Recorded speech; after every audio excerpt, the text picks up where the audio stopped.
Hey guys, Deterrent here, back with another Last Epoch video. It's been a while since we've done our last video. I've basically just been playing a lot of Last Epoch, Path of Exile, and the Bazaar, but we are back because Last Epoch has a huge update coming out tomorrow.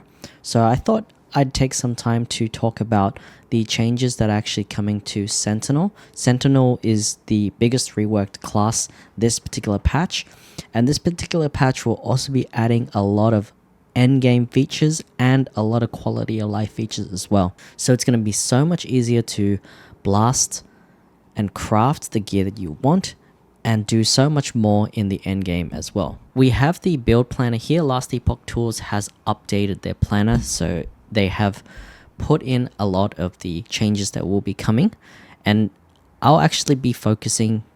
Paladin is definitely the class that I spent the most amount of time on because it is one of my favorite masteries in Last Epoch. So in this particular video, I will be breaking down the Paladin passive tree and a lot of the changes that have been made, and also some build ideas that you might want to take into the new season.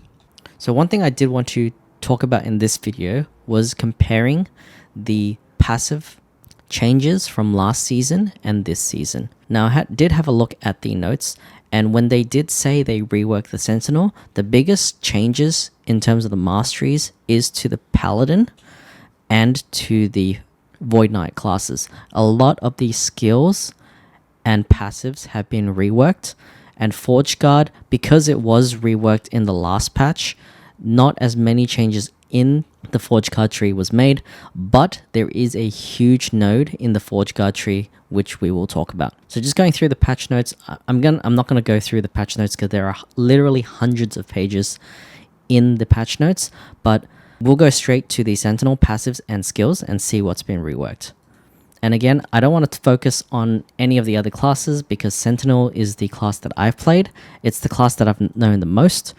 Whereas I know that there are other creators out there who do play a lot of the other classes and know much more about the other classes than I do. But Sentinel is one that I've played a lot, so I thought we'd go through some of the changes based on what it was like last patch compared to this patch. So in the patch notes, they talk about how Sentinel has been reworked significantly with the aim of making the class more fun through many skill changes and more powerful and varied through new and updated passives, skill trees, and a rework of Time Rot. Time Rot is one of the debuffs that Void Knights can apply with void damage and more. So you can see in the Sentinel tree itself, so we're talking about if you just spec into Sentinel. So we have the Sentinel skill tree here. They've reduced the health regeneration from 10% to 5%. That would be this point here. And the reason why they've done this will make sense when they start talking about Paladin and a lot of the passive changes to Paladin. In this particular patch, health has actually been buffed, so you get more health per level, and with Sentinel, with Paladins are going to be finding a lot more ways of getting health effectiveness, and so this will actually greatly improve the health regeneration that you get. So as a result, this particular node has had its health regeneration reduced. The only other change to Sentinel and Forge Guard now has a huge node. So here in the Forge Guard tree, we have this node here, Forge Master's Might. Forge Master's Might allows you to equip a two-handed sword, axe, or mace or spear whilst you have a two-handed weapon, and a shield equipped. You can have you and your minions have 20% less damage and 10% less attack speed and cast speed, and haste now gets translated into block chance instead. This requires 45 points in the tree. Now, whilst you may think that 20% less attack and attack speed and 20% less damage is really bad, the fact that you can equip a two-handed weapon plus a shield is insanely strong. This will definitely make Forge Master the tankiest class by far, whilst dealing like a strong amount of damage as well. The fact that you can equip a two-handed weapon means that you can get a lot of damage out whilst also being insanely tanky. So the fact that you have a shield and the fact that haste gets translated into added block chance, this is insanely good for Forge Guards to be the tankiest class in the game. So we will want to see what the types of builds that you can do with Forge Master's Might, because it's going to be a game changer in terms of the types of builds and the variety of builds that you'll be able to do. Also, with the fact that you can equip the shield, means that your Manifest Armor minion is actually going to be so much stronger now. So if we have a look at the Manifest Armor tree, there is a node where the Manifest Armor can take on the stats of your shield. And so your Manifest Armor will now have block chance. This is a node that you particularly didn't get because Forge Guard was on the weaker side of the damage, so you would always want to equip the two-handed weapon.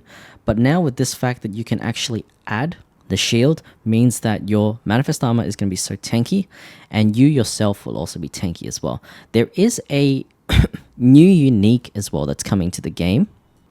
This unique here, Mantle of the Pale Ox. This will make it so that 24% of damage is reflected to your highest health minion, and you get way more health, strength, and +2 levels of minion strength skills as well. So this is going to be insanely strong for Forge Guard.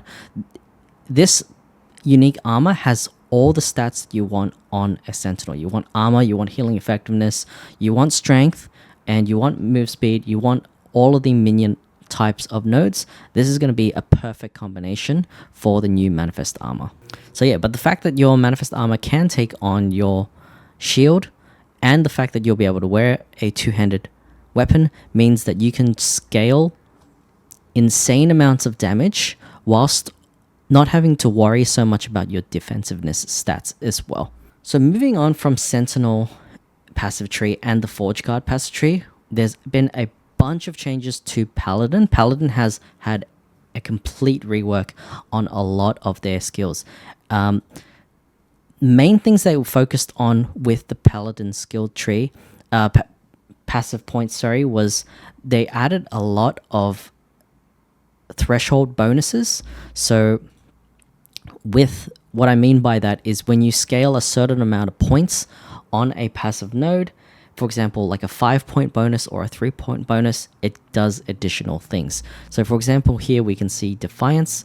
Defiance now grants a 5-point bonus, where if you have more than 5, it gives endurance threshold per uncapped elemental resist. So this is another big change that they've made to Paladin. Paladin used to have a node where essentially it read, if you have full health, you deal 100% more damage. So based on how much health you had, that's the amount of increased damage that you did.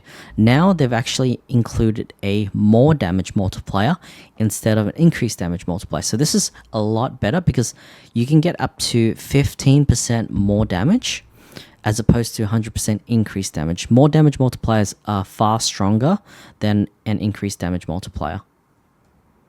The old passive bonus of 1% increased healing effectiveness per attunement is still the same.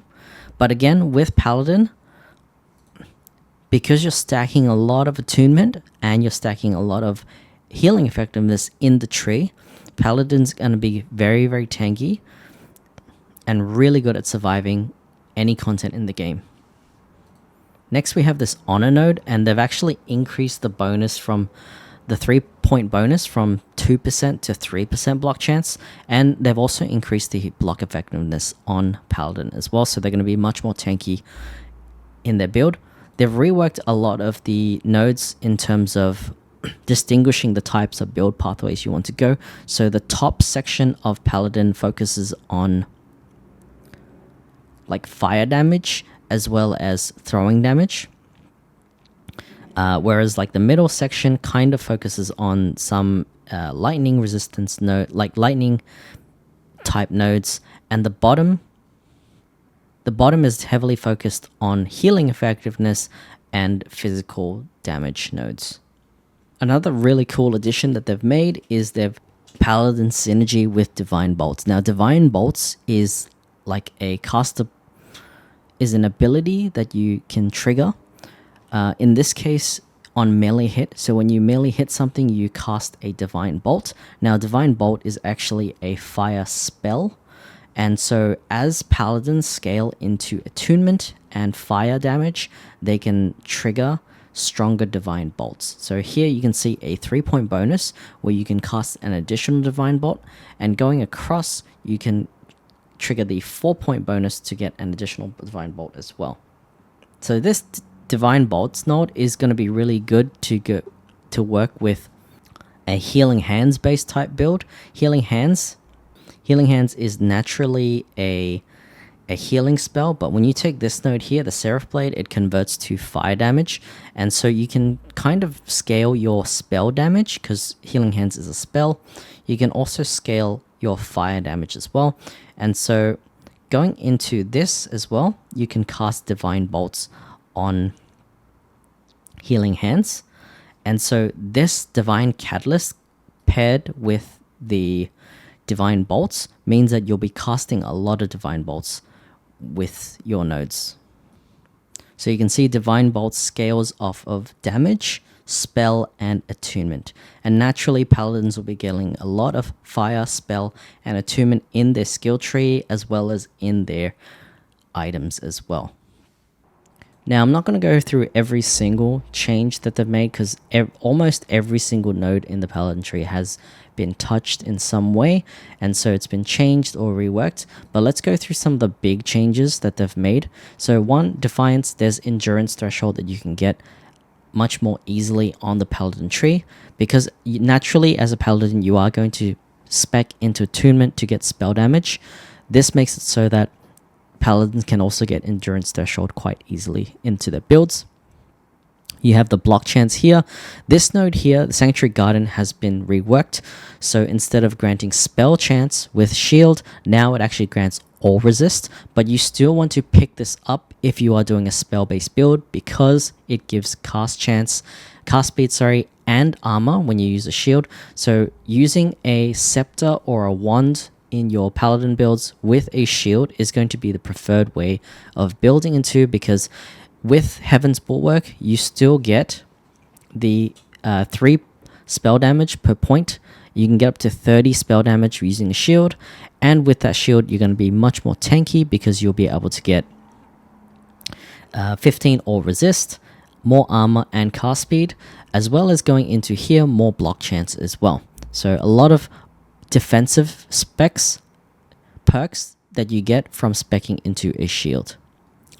The next note here is Blinding Light. Now Blinding Light still did what it did before, but now it also pairs with Electrify Chance as well. So you get Blind Chance and Electrify Chance, and the 5-point bonus extending the blind duration and the electrified duration as well. This will be really good for if you're doing any form of electric build. So for example, like Lightning Javelin is going to be a really nice Paladin build to spec into. Looking at Javelin has been completely reworked so that the Siege Barrage node can now pair with the Divine Fury node. This used to not work before. Siege Barrage, what it does is when you throw a javelin, instead of throwing 1 javelin, you now throw 4 javelins at a cost of increased mana. This used to not spec with the Divine Fury node. Divine Fury, what that does is it splits your spears into lightning spears.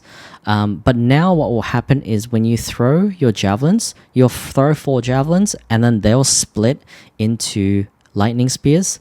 And this is going to be insanely strong because those lightning spears also can have a chance to electrify. Electrify triggers a electric ailment on enemies, and you can extend the electrified duration with that node. And on that note, as you build into it, you also have a chance to blind them with that point as well. So you can get up to 49% blind chance in this node and a 49% chance to electrify as well if you build into Lightning Javelin. This node's been reworked as well. Piety has lightning resistance, lightning penetration, and another 5-point bonus where you get 5% more damage to electrified. Again, more damage is insanely good because it's a multiplier instead of being additive increased damage. This is a more damage multiplier, which can be heaps good for your damage. The icon also got a 5-point node with the health regen. Now, if you're building into health effectiveness as a paladin instead, then this node is going to be really good to get, because health regen obviously scales with healing effectiveness. Healing effectiveness, and if you are speccing into healing effectiveness, paladins can get hundreds and hundreds of healing effectiveness. So this 7 health regen isn't actually health regen. It's going to be like 49, 50, maybe even 100 health regen that you can get from this 7-point node. Moving further, you have Faith Armor. Again, you have increased health regen per attunement. And Paladin, if you're speccing into attunement and healing effectiveness, you're going to get like 100 attunement. And so this means that your health regen will now be doubled or tripled even, because of how strong your health regen is going to be. Now we have this node here, Holy Precision. This node has been completely changed. So if you look at the notes here, Holy Precision grants 10% increased crit chance. And it used to be 20% spell and throwing crit chance. So it used to be very specific to spells and throwing crit. Now it's just 10% increased crit chance per point. You can get up to 10 points in this. So you can get 100% increased crit chance, meaning it's like doubling your current base crit chance. And 5% crit multiplier as well. So you can get up to 50 crit multiplier. And at 5 points, it gives you a 3% base. So base characters have 5% crit chance to start with. With this node, if you get all 10, this means that you'll have 8% crit chance. And that 8% crit chance will now be doubled to 16% crit chance. So just getting these 10 nodes is insanely strong for just getting 16% crit chance. If you get any form of crit chance or any form of base crit chance, it'll be really easy to get up to 50% crit chance in your builds. So I think this node is actually going to be almost mandatory in every Paladin build, unless you're not building into any crit at all. Holy Precision is just going to be almost a mandatory to get at least 5 points into, if not all 10, because the increased crit chance from Holy Precision is just such a good node to have on Paladin. And again, if you're speccing into Holy into a javelin, lightning javelin based build, or if you're speccing into any form of lightning build, you have the shock chance and electrify chance in this node. With the 5-point bonus, you deal more lightning damage over time per 2% added crit strike multiplier above the base 200%. So when you apply electrify and shock, these are going to deal more damage over time. Now the next node I want to talk about was this node here. Holy Aura and Symbols of Hope have increased passive benefits. Now, Symbols of Hope is a rework of the old skill called Sigils of Hope. Sigils of Hope has been completely changed to Symbols of Hope, and it used to be a castable ability which gives you a buff on your character. Now, what Symbols of Hope does is every 2 seconds, it will just automatically give you a buff. So this makes it so that you don't have to worry about constantly having to cast Sigils of Hope onto your character. Now it automatically circles around you and consumes, I'm assuming it consumes the mana. Well, you can activate as well, and it grants 100 ward and 5% less damage taken per symbol for up to 3 seconds, and you can have up to 3 symbols at a time. Much like Symbols of Hope before, you can actually get up to 5 because you can get increased max symbols here and here, meaning that you can get up to 25% less damage taken, which is a really nice defensive node that you can take.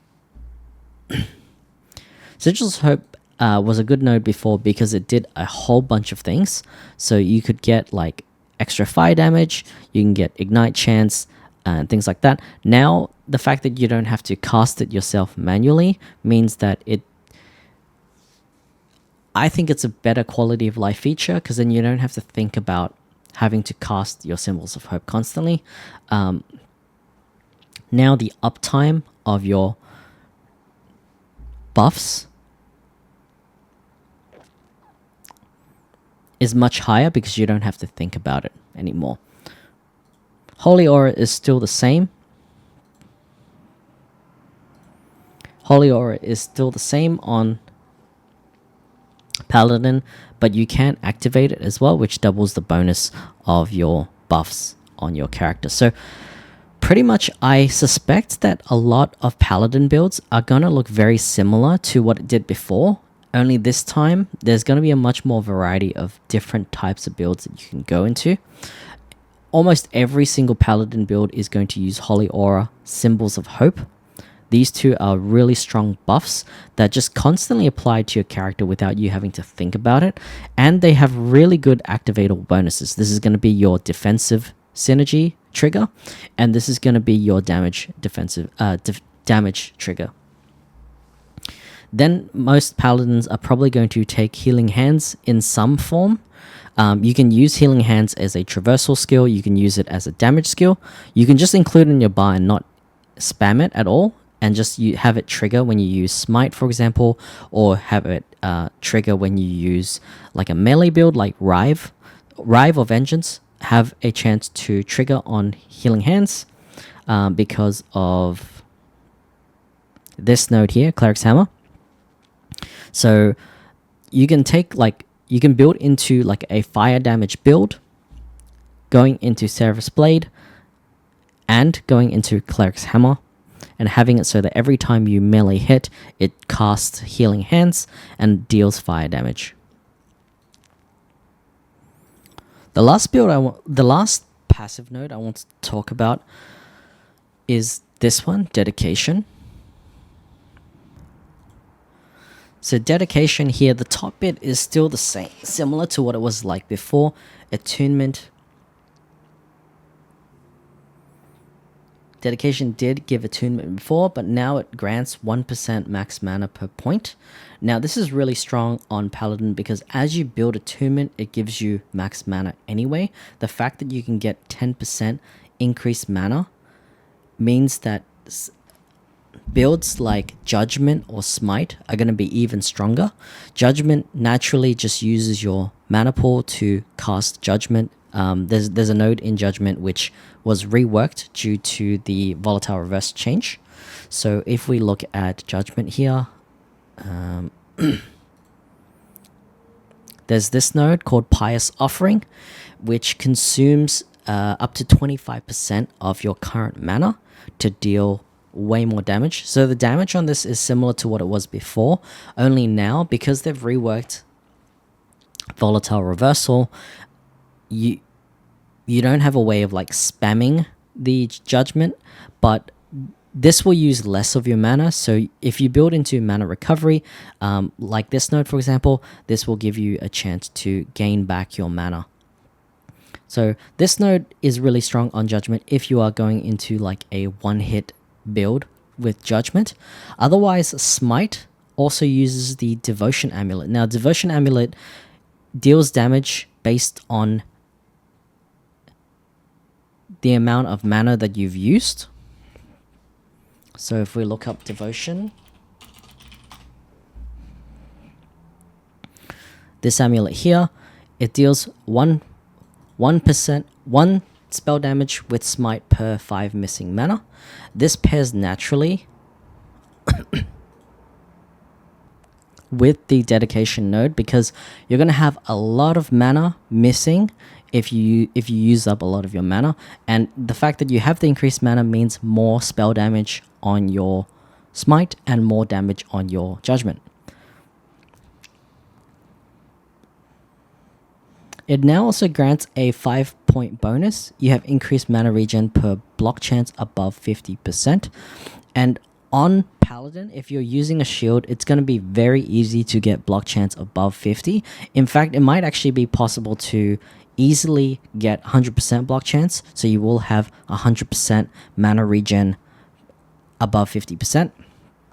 So again, this node is going to be really strong for Paladin as well. So based on the nodes that I've seen in the passive tree, there's a few types of builds that will really stand out as the obvious choices to go when you're building into Paladin. The first is going for any form of melee or throwing fire-based build.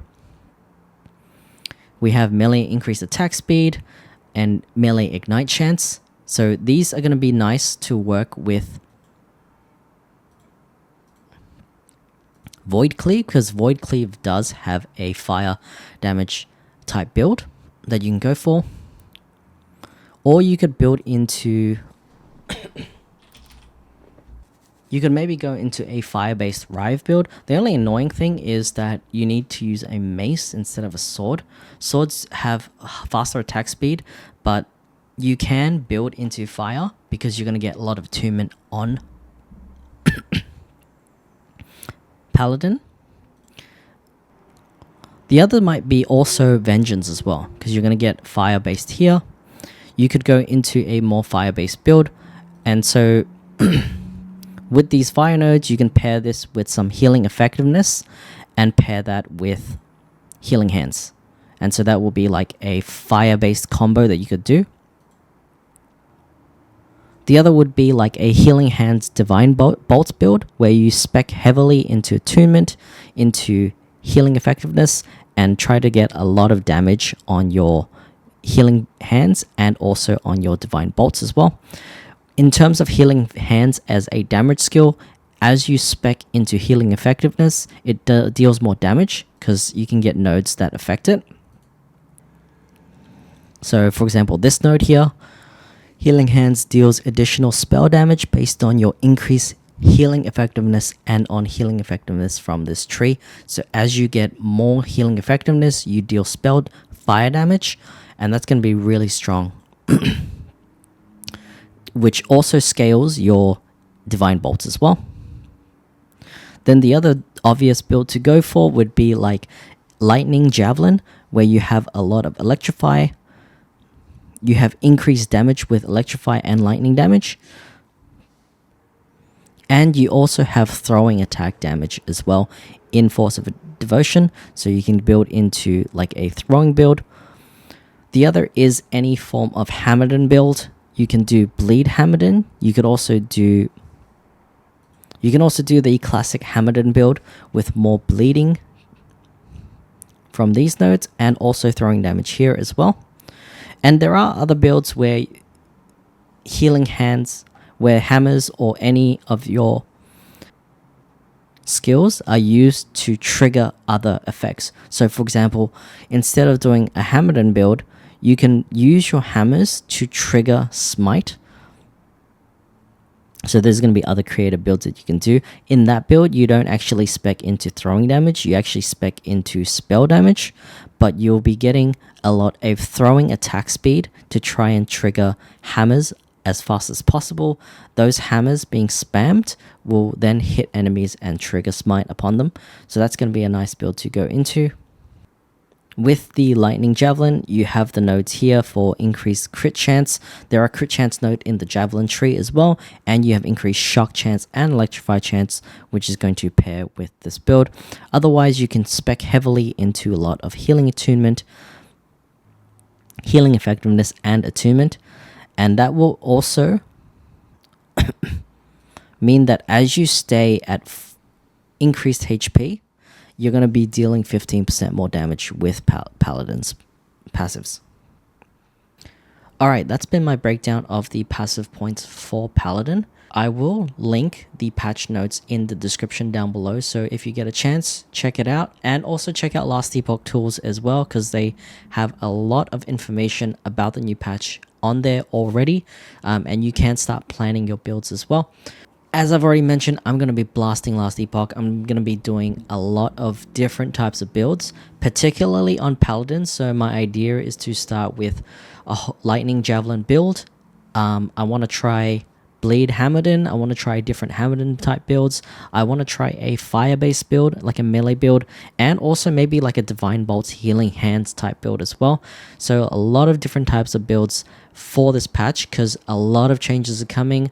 A lot of different new items and uniques are also coming as well, so it's going to be so much fun trying to figure out this particular patch. If you enjoyed the video, drop me a like down below and subscribe to the channel. As always, have an awesome day. Bye for now.